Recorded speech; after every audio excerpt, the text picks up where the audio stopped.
In this lesson, we'll revisit interface failover and two different ways it can be implemented. After, we'll work on our PyInt1 and PyInt2 machines to form an interface failover pair using our two PyInterface instances. Like a PyCollective, an interface failover pair works to minimize data loss during a single point of failure. This pair consists of two identical interface instances that must be located on two different machines. Depending on the data source, both instances could record data from a single data source, or each could have its own. For example, some data sources don't allow simultaneous client connections, so two data sources may be required. Let's say the top is the active member and the bottom is the backup. If the active interface instance goes down or loses connection to the network, the backup failover member detects this and automatically assumes the role of the active interface instance. Note that not all Pi interfaces support failover. Specifically, we're working with what's called UniInt failover. UniInt, or Universal Interface, is a programmatic framework that many modern Pi interfaces are built on top of. With UniInt, many different Pi interfaces share useful functionalities that allow for features like UniInt failover. With any Pi interface, check its user manual to see if it's UniInt based and can thus take advantage of interface failover.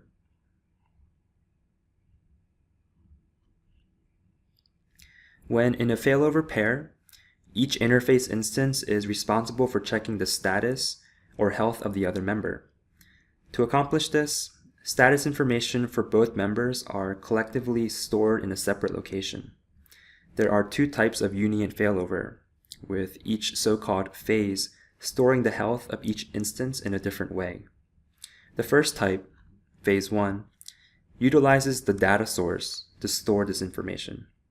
The interface instances update and also read these data source tags, and the backup instance acts accordingly if the primary member becomes unavailable. There is no data loss during this transition. If we take an OPC server as an example data source, tags must be manually created on the data source itself. That UniInt failover then utilizes to store information like which member is currently active, heartbeats of both members, etc. Essentially, the interface is writing back to the data source.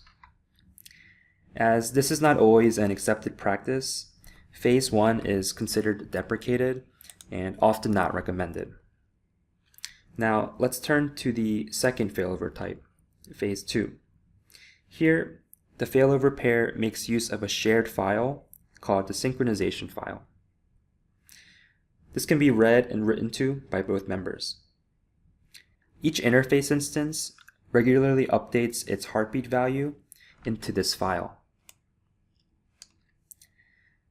as well as monitors the status of the other member through this file. An issue with the primary member's heartbeat or device status causes it to fall out of the primary role. And at this point, the backup transitions to primary and assumes data collection.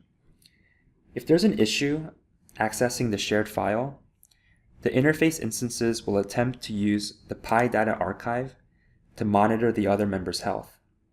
There are a group of PyPoints that reflect the current state of failover. With phase 2, there are 3 separate failover modes that specify the behavior of the backup instance. Each mode, which goes from hot to cold, differs in how long failover takes and how much workload the data source must handle. Hot failover is the most resource intensive, as both instances are simultaneously connected to the data source and both are collecting data. But it's just the primary member's data that gets sent to the PyData archive. If the primary instance goes down, the backup can pick up exactly where the primary left off, leaving no data loss during this transition. Again, the OPC server must work twice as hard to service both instances at the same time. For both warm and cold failover, there are subtle differences between the two, But the main difference compared to hot failover is that there is some degree of data loss. For example, in cold failover, the backup instance isn't actively connected to the data source.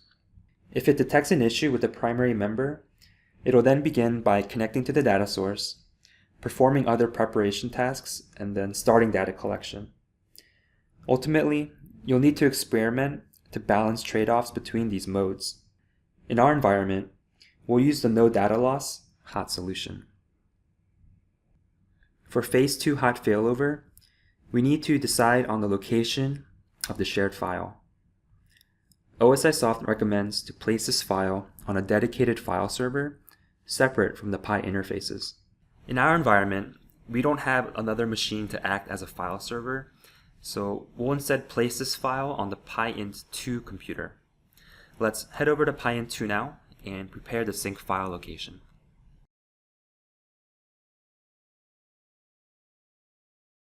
Here on PyInt2, let's first open up a file explorer and then navigate to the C drive. Create a new folder, so right-click, New Folder, and I'm going to call it UniInt Failover Sync File. Okay. Next, we need to configure its network folder sharing. Otherwise, the interface instances can't read or write to any files in this folder. To do that, right-click, Share with specific people. And to add a new account to this list, let's click the drop down and select Find People. All right. Here we have to input the service account that our interface services run as. That is pi OPC int underscore svc underscore acct. Click check names. There it is. Press OK. And then here, instead of just read, we want it to be both read and write for this account. And when you're ready, you can press share. All right. Our folder is now shared. Here's our summary. Press done. Now the interfaces are able to both locate as well as make changes to any files in this folder. All right. And as we're on PyInt2 right now, we can begin configuring interface failover with the instance on this machine. Let's first open up PyICU, and I have it here below. If your interface is currently running as mine is, let's go ahead and stop the interface, since we're about to do some configuration on this instance. All right. Now underneath UniInt, select Failover. We'll enable failover and make sure phase 2 is selected. Right here, we give an ID to both instances,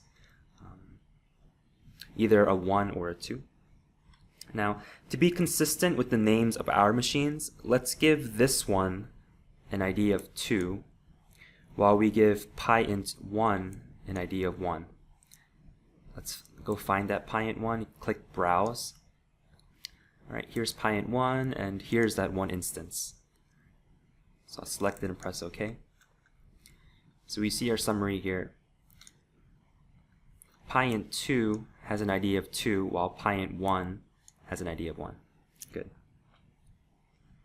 All right, below, let's choose hot as our UniInt failover type. And then for our synchronization file path, let's go browse for that. That's in the root of the C drive. Here's our folder. I'm going to double click and then press open. All right. Next, there are some failover related items that must be created, and that can be done in this box below. So first, let's right-click anywhere in this box and then select Create UFO State Digital Set on server PyServ1. All right, we get our confirmation. Good. And then next, again, right-click anywhere in this box and select Create All Points. Good. These pi points are used to provide failover information in real time, and we'll look at these a little bit later. Up top, let's click Save.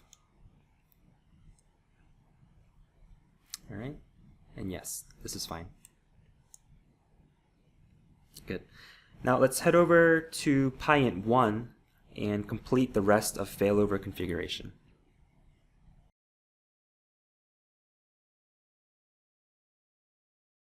Here, have PyICU open and make sure you've selected a single instance in the list. Also make sure that your interface is not running, as mine is currently stopped. Let's repeat the same steps for failover again. So underneath UniInt, select failover and then enable phase 2. All right, let's find the other instance on PyInt 2, and here it is. All right, just giving us a confirmation to make sure that all the settings are identical for both instances. Okay, we're doing hot, and for the synchronization file path, let's go find that folder. Click Browse. Now, this folder is on a different machine, so we can't easily navigate through this set of menu. Now, up top, I'm going to select and then erase what's here, // and then the name of the machine, PyInt2. At this point, I'll press Enter, and I can see all the shared folders on that machine. So I'll double click this folder and then press Open. Good. Down here, we don't have to create any new items since we already made them on PyInt2. All right. Save once you're finished. Yep, this is fine. All right, at this point, we're ready to start testing our work. So let's first open up a message log via this icon, view current PyMessage log continuously. All right, let's give ourselves some room. All right, and then I'm going to press Start.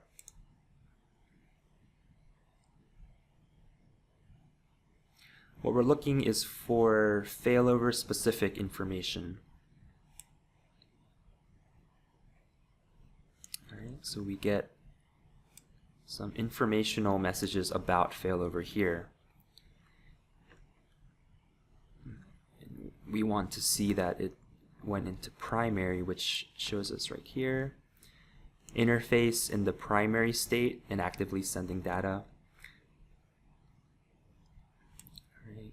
The backup is not currently available since we haven't turned on the instance on PyInt2 yet. All right, this is good. All right, now let's jump to PyInt2 now and work on the instance there.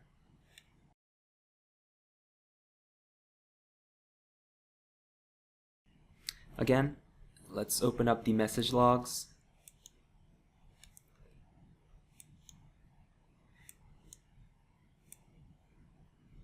And then press Start. Again, we want to see some failover specific information. Here's the first set of those messages. And then this will stay in backup. It always starts out in backup, but if it assumes primary, it gives additional information about that. But we don't see that extra set of logs about going into primary, so it's staying in its backup state. All right.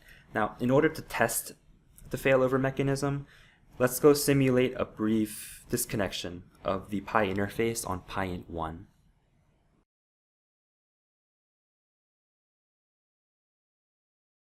All right, back on PyInt1, we can engender failover simply by restarting this interface instance. You can restart via this icon. This will first stop the instance and then turn it back on.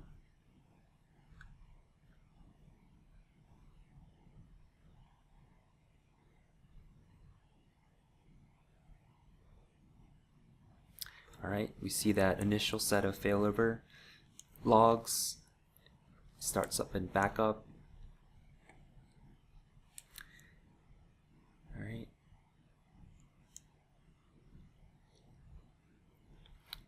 No messages about going into primary because at this point the other instance over on PyInt2 is now primary. Note that when both members are in a healthy state and running, there is no fixed preference for who is primary and who is backup. Whichever instance was started and picked up primary responsibilities first keeps this role until any type of issue prevents it from collecting data. Let's quickly jump back to PyInt2 and see for ourselves that the primary role switched hands.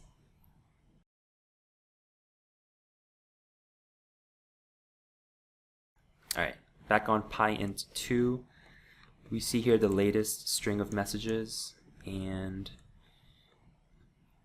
yeah, because we restarted the one on PyInt1, now this instance went into primary. And then a short while later, the backup was detected when that instance completed its restart. Good.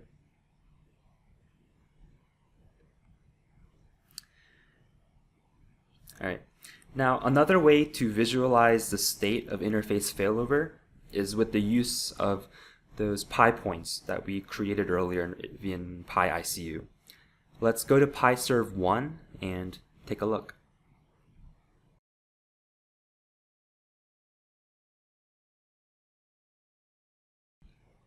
All right, on PyServe1, I'm going to bring up Py System Management Tools, or PySMT.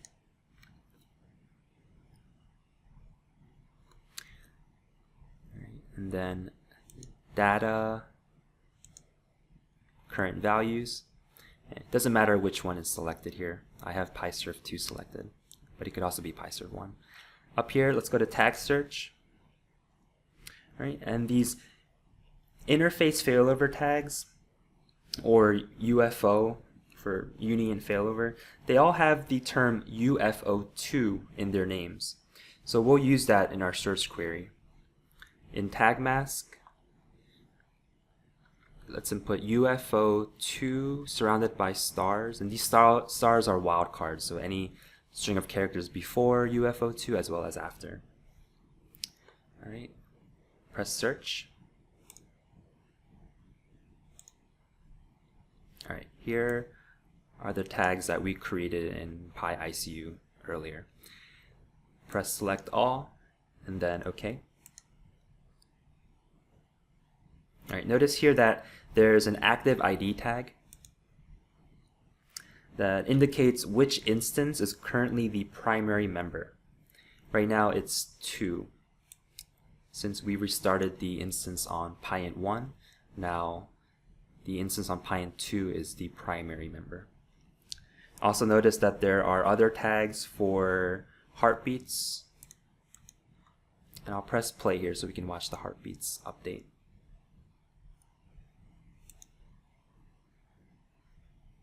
There are also other tags for device status and states. So you get a lot of information about the state of failover right now. And this is all a reflection of what's stored in the synchronization file that the failover members read and write to. All right. Now, before we finish, let's take a look at one more useful display in PySMT. Here in Operation, select Network Manager Statistics. This shows all incoming connections to the PyData archive. Now I'll start off by doing have PyServe1 selected. All right. First, I like to sort by peer address. This is just also the IP addresses of remote nodes. All right. PyInt1 has an IP address that ends in 05. All right. Here are the three for 192.168.0.5. These are all the connections coming from that machine, PyInt1. All right. You see both the interface here, as well as the buffer and ICU. For the interface, once I click, we can see other types of information, like if it's using a trust, what the name of that trust is. So it's using our PyInt1 and then the OPC specific trust by IP address. And we see that the identity is the Pi interfaces and buffers Pi identity. The Pi buffer subsystem is coming through a, let's see, it's not a trust. Now it's using the username or Active Directory account, telling us that it's using a Pi mapping instead of a Pi trust. And it's also getting the Pi interfaces and buffers security clearance. All right. Also, if we look at the 06 IP address, now 06 is PyInt2. All right, we see both ICU and buffer. All right, we see buffer. You won't find the Pi interface itself from PyInt2 connecting to this Pi collective member, because on Pi interface nodes, interface instances connect to just one Pi collective member, while it's the Pi buffer subsystem that connects to each Pi data archive in the collective. So that's why we see the buffer coming from PyInt2 and not the actual interface. All right. At this point, we've set up a fully functional failover pair for our Pi interface for OPC DA instances. Along with Pi collectives, a failover pair represents just another way to implement high availability in the Pi system.